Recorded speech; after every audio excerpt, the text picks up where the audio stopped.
My mother started here in 1916 and my father started here in 1922. My Aunt Rose started in 1926. My mother was 1928.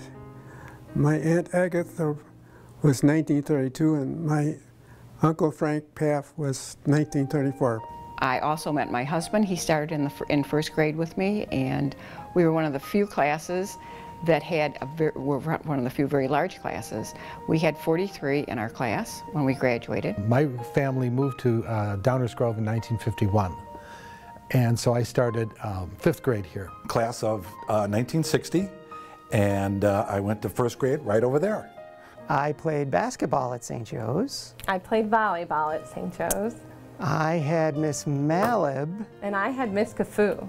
And my 6th grade country report was on Germany. And mine was on France. When I was in 8th grade, they let me be the manager of the football team, and I've got this letter. It was blue and gold then for the Irish. It's since been changed to green. We sent all 4 of our children here, and now I had 3 older grandchildren that have graduated from St. Joe's. I have 2 younger grandchildren that are still here at St. Joe's. And if there's any more that come along, I certainly hope that they go to St. Joe's. Feels like it's in my blood. My grandparents went here, my parents met here. I was baptized here. I've made all the sacraments here. I've gotten married here. My children come here. It's just, it's the name Ashelman and Freebert and now Lansden is, there's St. Joe's in there. It's almost synonymous with it. My favorite memories are those of being with sisters who taught here. We had only sisters, and they were very dedicated to the school. I loved working with them. They were absolutely marvelous. They were very caring nuns. That's when Sister Dorothy, who is now our principal, she was just a few years ahead of me in school. At that time, Sister Dorothy found her vocation when she was there, and she joined the Sisters of St. Joseph's. We also went through being confirmed by having a slap on the face, reminding us that living the Christian life was not going to be easy. And I think I have found that in my adult life, that was very true. Favorite teacher?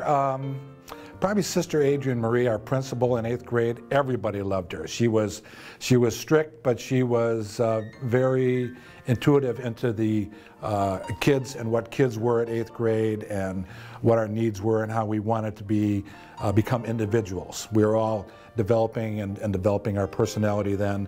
We weren't just followers from classroom to classroom, and she realized that, and she became a very good mentor for a lot of us in 8th grade in that capacity. So she was the one who really was my strong mentor. And the way she had taught religion, I still remember things that she taught us. We had this thing called a Christian Doctrine Drill Book, and it was all of the Catholic facts that you needed to know. We had to know them from cover to graduate. And she tested it on us all the time. So it was fun, great fun. I remember learning handwriting from Sister Frances. I would have been 5th and 6th grade, and I still make my letters the same way Sister Frances did, and I remember always very legible. Everything must be very legible. I had a teacher in 2nd grade named Sister Mary Teresita, and Sister Mary Teresita, every time an ambulance would go down Main Street towards the hospitals, we would hear it through the windows, and she would say, "Okay, everybody stop, please, let's say a prayer." And she'd say, "God bless those who are going to help and those who need help." And I taught that. I'm sorry, I'm so serious. First of all, there are no sisters in the classrooms, but there are wonderful, dedicated lay teachers who have the same dedication, the same faith, the same ability to educate, and they're just wonderful. I was fortunate to have Miss Cafu for 3rd grade, and she was one of the most loving people you would ever want to have as a teacher, and she still is. Because I've been here for the longest time, when former students come and visit and they tell me, I'm now doing very well in math, and it's because you were strict and you made us study really hard, and we learned a lot, and from then on we were very serious with what we are doing. That's another thing that would make me happy. I was fortunate enough to have Mrs. Salick as my 6th grade teacher, and she amazingly put up with all of the crazy things that we did in our class. I remember, I don't know how she survived some of the things, goofy things we did during lunch and recess that we wound up getting caught for. I think the biggest thing that strikes me now is that I am starting to teach the children of children that I taught. Never did I think either that I was going to be teaching in the same place for that long or realize that I was getting that old. It is a strange thing, but one of the wonderful things about St. Joe's is that the community is so tight that people feel that they want their children to experience that same thing. A good foundation, a good education foundation. Probably the biggest thing that I would say was this school had discipline. The discipline that the school gave me was probably the biggest factor that helped me get through challenges in my lifetime. Catholic education was just a part of my life. My mom also just finished her 50th year. She's just retired from teaching in the Catholic school system. So it was just important to me.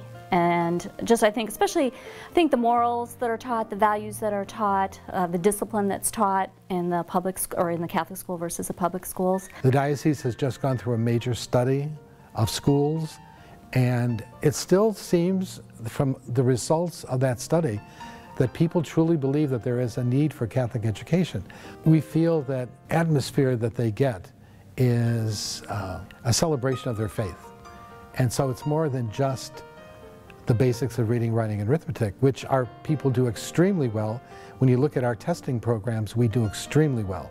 But the other dimensions of faith formation, of value education, all of those are very much part of what we are about. We knew that every teacher in every class expected us to live out our Christian calling. And it wouldn't be something unusual to have a teacher, pull you aside and say, hey, that's not the way Jesus wants you to behave. So I knew that that was the one thing that pushed St. Joe's over the top. They could get a good education anywhere, but on top of getting a quality education in math and reading and writing and science, that they also would have daily reinforcement of the faith life that we were trying to give them at home. We're called to teach our children to be like Christ. And that is what they get here all day long, is to be like Christ, to be Christ-like. And I think that's really what it's all about. And it's in the playground, and it's in gym class, and it's in math class, and every class. How do we make the world a better place by sharing Christ's love? So I think that's very important. Educationally, I think we've always been on the cutting edge. I think we are there, and I think we turn out good, nice people, and that's what we want. As well as well-educated. But the school has challenges. We're a private institution, which means that we have to fund ourselves, and financing is a very big challenge for us. We've always the costs are going up every year. We want the teachers to get salary increases the best that the diocese makes those decisions, but any increase in cost means we need to fund those costs. So challenging, the biggest challenge is funding the school, and it has been for a long time and will continue to be. So we really need to be creative about how we fund the school, and I think we're doing that as a school board. We're starting to think outside the box a little bit and consider some funding alternatives that we hadn't thought about before, and that's going to really be the key for the future, is to be creative and figure out ways that we can keep the costs down and keep the costs affordable for families to come to St. Joe's. We really are about supporting each other, and I think it really would be great if more people could experience that. And I say, I don't know, maybe it's just a matter of letting people know that don't ever think that money is a reason to not be able to come. If you're financially challenged, come talk to somebody at the school, come talk to somebody at the parish. There's, people here who are always open to helping out, and it really has been a blessing to our family, I know, and I'd hate to see anyone miss out on that. It's just part of what makes St. Joe's special.